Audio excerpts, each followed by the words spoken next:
श्री राधे। पिछले अंक में आपने देखा कि महर्षि अत्रि और अनुसुईया के गर्भ से 3 संतान प्रकट हुई। ब्रह्मा जी के अंश से चंद्रमा जी प्रकट हुए और शिव जी के अंश से दुर्वासा प्रकट हुए। दुर्वासा जी साक्षात शिव जी के ही अवतार हैं। शिव पुराण में भगवान शिव के 88 अवतारों का वर्णन है, जिसमें से दुर्वासा जी भी एक है। ये उर्दूरेता ब्रह्मचारी ब्राह्मण हैं। इन्होंने गृहस्थाश्रम की प्रवृत्ति स्वीकार नहीं की। इस संसार में हठ योग, नाद योग को पुनः प्रतिष्ठापित करने के लिए भी इनका अवतार हुआ है और ये भगवान के अनन्य भक्त हैं।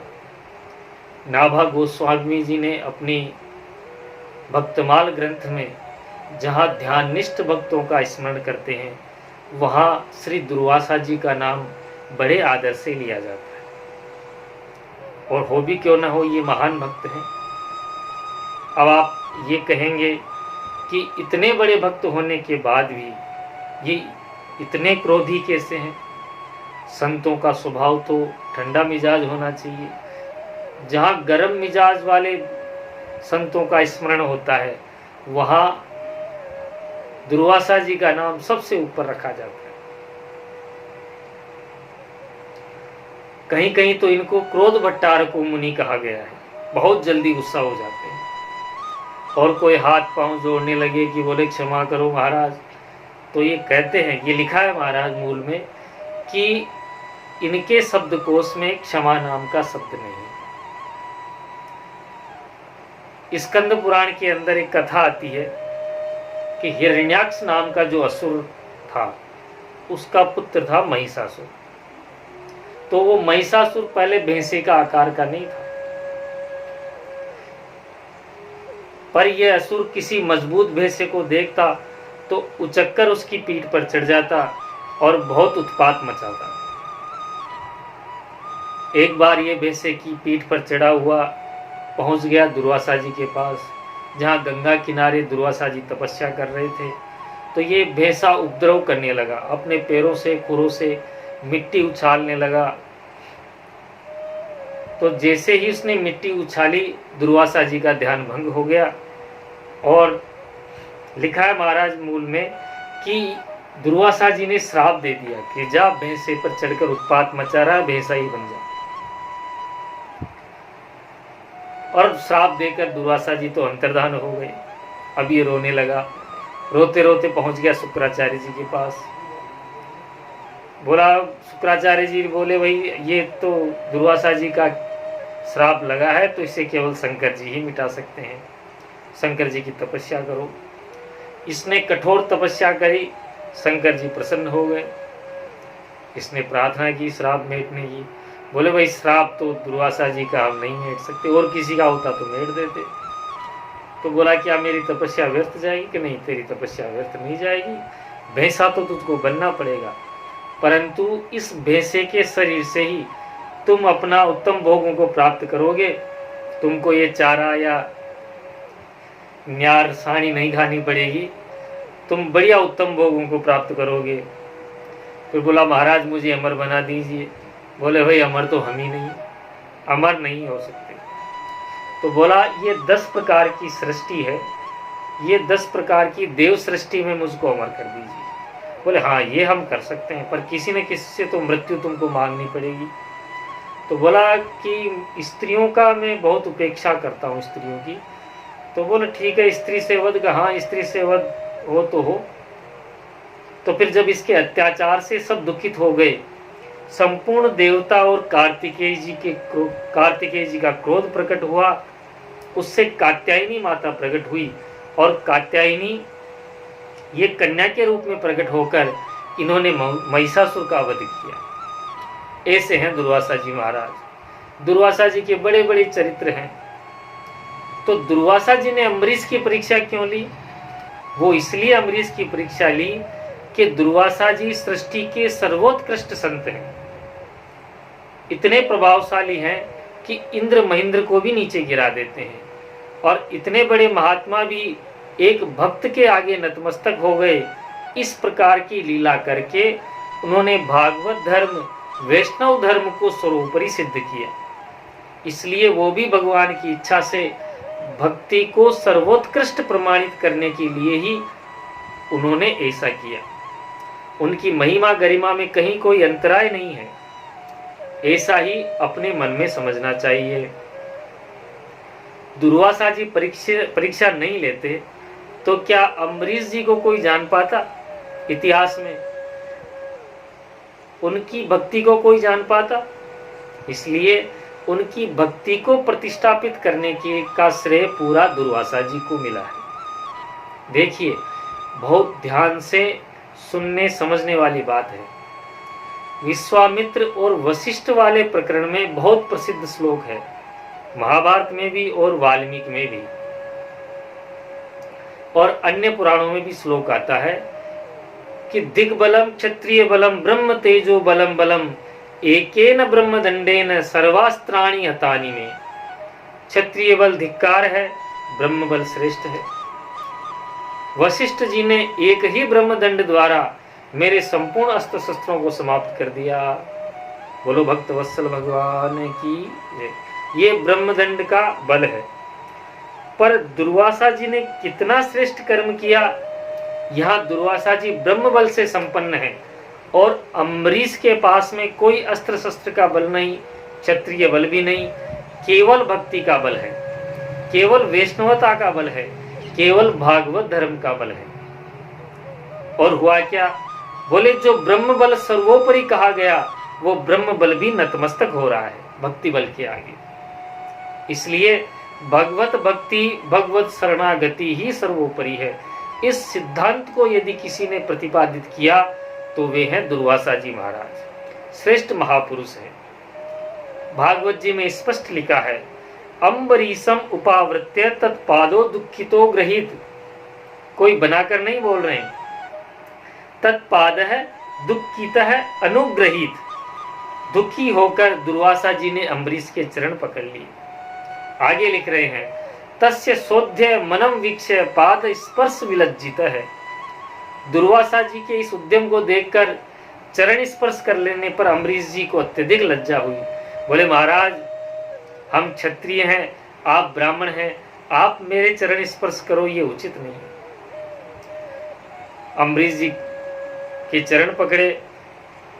दुर्वासा जी बोले ये बातें बाद में करना, पहले इस चक्र को शांत करना। अहो अनंत दासानां महत्वं दृष्ट मध्य में कृतागतोपि यद राजन मंगलानि समीहसे। आज मैं भगवान के अनन्य भक्तों की अनन्य महिमा को जान गया हूँ। मेरे अपराध करने पर भी आप मेरे मंगल का चिंतन कर रहे हैं। ये संत का स्वरूप है। संत कहते किसको हैं?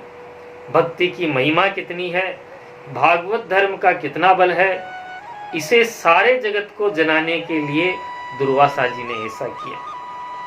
वो कोई भक्त से चिढ़ते हो या भक्त की महिमा नहीं जानते हो, ऐसी बात नहीं समझनी चाहिए। आप लोग कहेंगे कि फिर गुस्सा क्यों करते हैं, महात्माओं को तो शांत रहना चाहिए। देखो, महात्मा ठंडे हो जाएंगे तो दुनिया कच्चा चबा जाएगी। भगवान की सृष्टि में 10-5 तो दुर्वासा जैसे होने ही चाहिए। एक के ही कारण थर-थर कांपते हैं, यदि 10-5 हो जाए तो कोई महात्मा का अपमान नहीं कर पाएगा। इसलिए ये जो दंड है, ये दुष्ट प्रकृति के जीव हैं, उनको अनुशासित करने के लिए दंड है। जो खल दंड करो नहीं तोरा, भ्रष्ट हो श्रुति मार्ग मोरा। इसलिए वे दंड देते हैं। देखिए, एक बात हम आपको बताएं, वीर मित्रोदय नामक ग्रंथ में राज्याभिषेक की प्राचीन वैदिक पद्धति का विस्तृत वर्णन है। उसमें एक वचन आता है, जब वैदिक पद्धति से राजा का राज्याभिषेक किया जाता है तो राजा कहता है अदंडोस्मि अदंडोस्मि अदंडोस्मि, अर्थात मैं अब अदंड हो गया, कोई मुझे दंड नहीं दे सकता। उसी समय पीछे से धर्माधिकारी पद पर विराजमान कुल पुरोहित आता है वो पीछे से महाराज को सावधान करता हुआ कहता है, धर्म दंडोसी धर्म दंडोसी धर्म दंडोसी, कि प्रजा के लिए तुम अदंडे हो, लेकिन तुम भी यदि धर्म विरुद्ध कर्म करोगे तो धर्म दंड मेरे हाथ में है। ये राष्ट्र की दुर्दशा तभी से हुई है जब से राजा तो अदंडे हो गया और धर्म दंड उसके ऊपर से हट गया, तब से ये देश की दुर्दशा हुई है। भगवान कृपा करे वह मंगलमय अवसर आए जब राजा भी धर्म दंड हो जाए। इसलिए दुर्वासा जी महाराज कुछ क्रोध करते हैं तो ये अच्छी बात है। रामावतार में भी इनकी भूमिका है और कृष्णावतार में भी इनकी भूमिका है। रामावतार में जब काल भगवान से मंत्रणा कर रहा था तब ये द्वार पर आए। लक्ष्मण जी डोडी पर खड़े थे, उनको बोला गया था कि कोई अंदर नहीं आ पाए, यदि किसी को अंदर तुमने आने दिया तो मृत्यु दंड प्राप्त होगा। दुर्वासा जी बाहर खड़े, बोले राम जी से मिलवाओ अभी। बोले अभी तो नहीं मिल सकते। बोले क्यों नहीं मिल सकते, मैं दुर्वासा हूँ, यदि तुमने मुझे अंदर नहीं जाने दिया तो मैं राम जी को श्राप दे दूंगा, पूरी अयोध्या की प्रजा को श्राप दे दूंगा।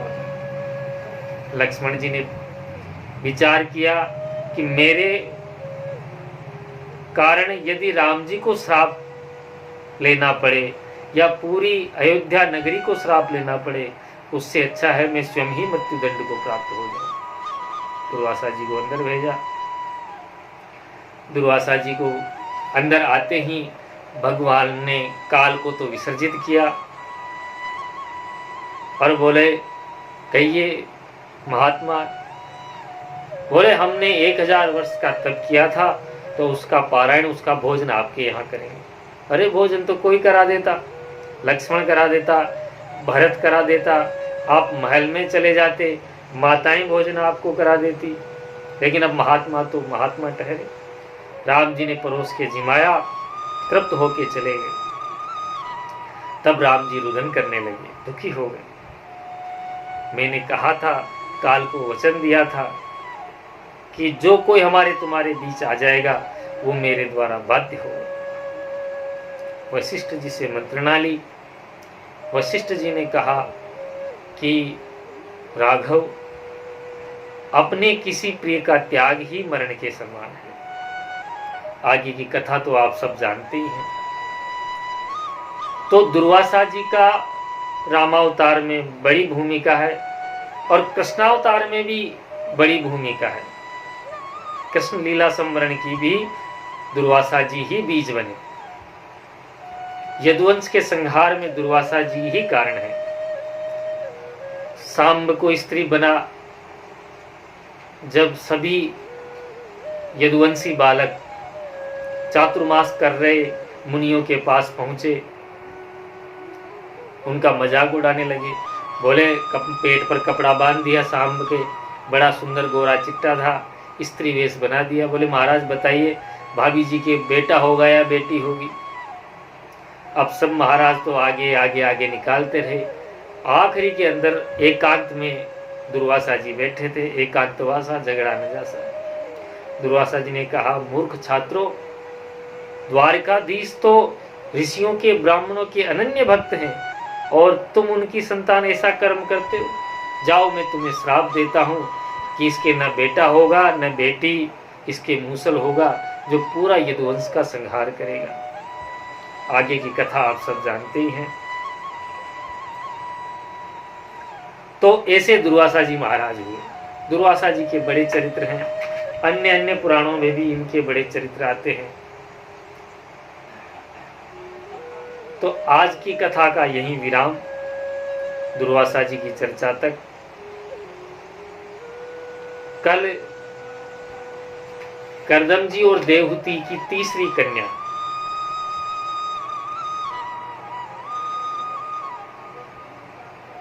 श्रद्धा देवी का विवाह अंगिरा जी के साथ हुआ। इनकी चर्चा हम कल सुनेंगे।